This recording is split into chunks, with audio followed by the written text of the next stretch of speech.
first got to the bubble, I was impressed in the first part when we got off the plane and there was all the buses waiting for us, and you got on your bus and you drove through the city and it was like an escort, and you got to the hotel and everything was set up, and I was pretty impressed at first. And then naturally, day by day and week by week goes by, and you're kind of going through the same thing over and over. It's maybe not as enjoyable, but it was nice to finally play games at least. I think for my side of it, it was like usually when you travel, you're like kind of excited to be in a hotel, you experience a different city. But I think it was a challenging part of it was that you're in this bubble for what was a month and a half, depending on how well you did. We didn't do so well, so it was pretty quick. So at first for me, it was fun. Like I enjoyed it. It's just seeing different guys from the team that because everybody knows each other. But I think like any routine, it became really normal and kind of boring at some point. We weren't allowed to explore the city. Yeah. We only had kind of really 2 fields to train at, and most of the time was at the game field. So you didn't really have that different environment, different scenery to kind of do things. But as it went on, you had to become more disciplined to do it. And then for us, because we didn't do well at all, the food became more terrible after every loss. So it was just, one of those things. But yeah, the food definitely was a major talking point. Yes. Throughout, from the beginning to the end. I remember the first meal when we got there, looking at it and being like, "Is this the appetizer?" Like, we were just on a flight from Victoria to, I believe, Alberta. We went to either Calgary or Edmonton first, but one or the other, and then the other one. Yeah. And then we went to Winnipeg, and then we went to PEI. Yeah. And so it was a really long day of traveling, and we get there, and it's like you take the silver thing off your plate, and you're looking at it going like, "Are we on a calorie deficit?" Yeah, like it's just a joke. Like is this a prank show? Like what's going on here? Yeah. But after time goes by, I know on our side, our staff they did everything they could to try and make it as normal and as comfortable for us as possible. They were trying to get us extra food when we can get it. Food from the grocery stores if we could. On game day, we would get maybe a little bit of extra healthy food from a local restaurant, and then after games, we'd get some pizza, even if we, maybe didn't do so well. So all those little things are kind of what helped. Did your team ever order like skip the dishes, Uber Eats, things like that? I definitely did it once. Yeah. But it wasn't, I did it when we had like a full day off. Right. We went to the beach, and then we got back from the beach on that kind of like secluded beach that we went to. Right. And then after that, I ordered, I think, like a sandwich from like Quiznos or something. I don't even know, but it was just like outside food. Oh my gosh. Like, it was funny. I think I was the one who started all this ordering. Yeah. Because I ordered Subway. And I remember one of the guys, I think it was from Calgary, he was like, "Are you allowed to order like food?" I'm like, "Yeah, why not?" Like, if let's say your last meal for the hotel was 7 p.m., some guys are probably staying up late, whatever they're going to eat. So I just say, "You know what? I'm hungry. I had some Subway." Next you know, I see Dairy Queen. Saw a couple of McDonald's. I am going to throw it out there. Saw a couple of McDonald's. But Subway was constant one. Quiznos, Pizza, things like that. So, yeah. So I'm the one that started it. Credit to me. So I should get something from that. He's a revolutionary. Yeah. So, shout out to me for that. Definitely saw some McDonald's bags. Yes. Might have seen Wendy's too. Yeah. I can't really blame anybody though. I think when you're in a bubble like that, you kind of have to do whatever you can to survive. Yeah. Like you said, the day-to-day can become so mundane when you're not allowed to leave the hotel. Yeah. Something so simple as like going to the gym and then the pool becomes like like a daunting this task. Is something. Like we're doing something. You know what I mean? So I can't say that going into another bubble this year is an ideal situation.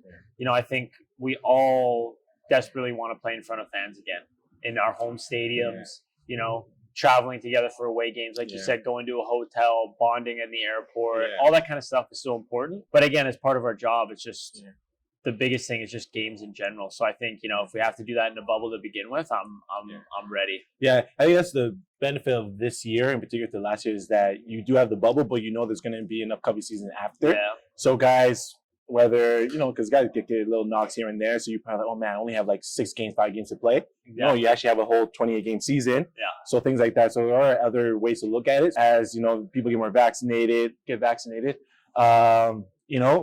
They can start interacting with fans more and more and things like that. So I think it is big. I think fans are what makes leagues thrive. It's everything. The interaction, getting booed when you're at an away game, things like that. So I think hopefully we can get fans, or hopefully starting of next year, like you do have a full regular season. But yeah, I think the bubble this year, hopefully it's in a good location as well, a little bigger city, and we can get going. Maybe some mod pizza. Yeah, if we can get some mod pizza at a bubble. Yeah. I was just gonna say, if you could pick some improvements to make, what kind of improvements would you make for a bubble? For a bubble. I'm trying to think of if there was just activities. Yeah. Like you take, for example, like when the NBA had a bubble Yeah. down in Orlando, and you Yeah. saw guys playing golf. Yeah. If I was yeah. allowed to play golf in a Yeah. bubble on my Yeah. day off, Yeah. I honestly would not complain about anything. Or I think like an area like, because everybody needs a haircut, right? Oh, So like how can the you get a barber, yeah, a barber. We like, had Caden Chung cutting our Yeah, hair. I got something one like haircut from him, and respect to Caden. He did his best, Yeah. but ultimately I didn't get a cut again after that because it just became such a hassle. And I don't think he wants to do it either. Yeah. I think players would know exactly what they want. You know, it's kind of hard when you're not a player. You don't understand really what it's a necessity for a player. So mod pizza is one. Barbers two. Golfing, yes. I need to get my Tiger Woods on.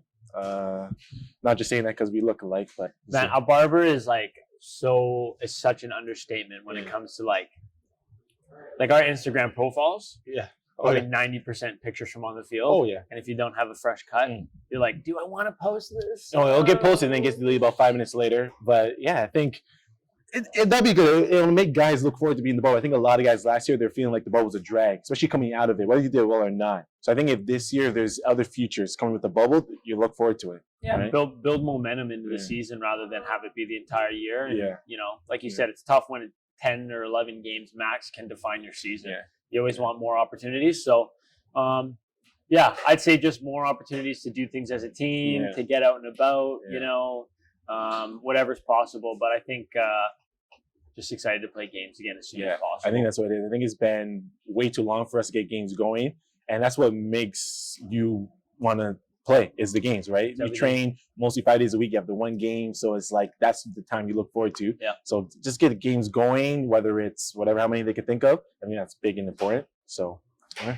I think physically at the bubble was one of the most difficult parts. But our physios, probably them and Renato, our training, our like kit man, worked absolutely 24/7 the entire time we were there. From the minute go when we got there to when it finished, they were just nonstop working. And so it's just like every game you play, immediately you're just trying to get treated because you know in a couple of days you're about to play again. And it's in the middle of the summer. You haven't been playing games, you've been training, but nothing gets you fit like playing games. So it's so tough. The competition is high. You're doing everything you can. And I know for me, I'm a goalkeeper. I wasn't running for 90 minutes.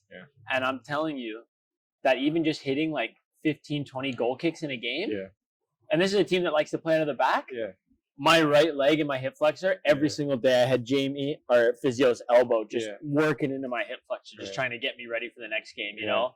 Feeling like my groin's going to get pulled every time. Your body's just not used to it. I think for me, because I was going in, unfortunately, with a little hamstring strain. Oh, man. So usually when you have a regular season, it's kind of like, you know, you can pick your time when you want to come back because, you know, you have a long season. For this, and I know it's for injured players, so we kind of have a little bit more time to, like, you know, just rehab, things like that. I was, like, really rushing to play because we know you only have, depending on how you do, 7 games. So I was like, okay, you know what? Game 1 I missed. Game 2 I missed. Okay, let's try to get back for game 3. Then if you have a setback, it's like, okay, well, if you miss the next 2 games, you only have 3 games left. So it's rushing for players that are healthy, but it's also rushing for players that are coming for rehab. Let's say if you get an injury, like it was just that mindset of like, you have to be back right away. You have to be back right away. Whether you got a suspension from a yellow card, just coming back right away was just like, that was tough. Tough on the body, tough mentally. Yeah, really tough. So I think the schedule, I understood what the purpose of it, but it was also really demanding on the players. And, you know, if we're playing only 7 games, imagine how other leagues were doing their bubble when they had a lot of games. So I think, you know, in all aspects, whether you're, like I said, injured player or a player that was playing all the time, it was a challenge. It was a real challenge. That's an important thing. If you picked up an injury, you had to weigh up the option of like, do I make it worse but just grind through and, you know, continue to play, or do I miss pretty much the season and just try and take care of my body? It was like weighing which one up do you 2 value options, more? you know what I mean? And there was a lot of tough decisions, and there was a lot of guys battling through a lot of pain throughout. But again, that's just a testament to people that guys are competitors, right? Like like you had a hamstring injury. Regular season, you probably would have eased yourself back in. Tournament, you're like, gotta get going. I have to play. Otherwise, I'm not playing for this 2020. Yeah, because you're desperate. Because like the season kept like getting delayed and delayed. So you're like, you know what? During that process, you're saying to yourself, okay, you know what? Let me not go too crazy, because if I get an injury, and let's say the league says we're playing now, whatever. Now me being hard-headed, I just get crazy all the time. Hamstring happens, so you're just like, oh, now what happens now? What's the next step? So for someone like James, who was with our physio for Edmonton, shout out to James, top physio. He was just like around the clock as well, and he was doing it on his own, around the clock. Everybody, every player, even coaches. Some coaches have to get massages as well. So just like everyone around the clock, all players, staff members, physio, like everyone had to really push the effort to really get the season going, get players going. So it was a real grind, real tough one. Real grind. Yeah. I'd say the main thing about a bubble is a bubble means games. Right, and for all of us, games are what we live for. You know, like I said, playing games in your home stadium in front of your home fans is the ultimate goal. And we're hoping, as time passes, we can get there this year. Starting in a bubble, ultimately, I'm getting sick and tired of playing against Pacific FC, playing against Duran, playing against the same guys you play against every single day in training. I'd love to go up against these other teams, and I think that that's kind of the ultimate test of where you're at, right? Everybody's pushing really hard right now and working as hard as they can, but ultimately, until you actually compete against somebody else in the league, you don't know. And so when it comes to a bubble, all I'm thinking about, I'm somebody that tries to make the best out of it. All I'm thinking is that means games, and games mean competition, and that's what we all strive for. So I'm looking forward to the competition. I'm looking forward to winning some games and walking around the hotel and having a smile at some guys on the other team that I just beat, whether they're friends or not. It's just there's the competition side of it, and I think that brings about a lot of positivity and a lot of energy. So I'd love a barbershop, and I'd love to go play. It'd be nice if there was a bubble here. That'd be good for us, just to kind of beautiful feel Victoria / Langford, British Columbia. So that'd be good, but I'll take Callum's answer. Is there mod pizza in other places? If not, I don't know. Mr. Commissioner, can you add mod pizza to the bubble? That would make the bubble really, really worthwhile. Yes. Quality.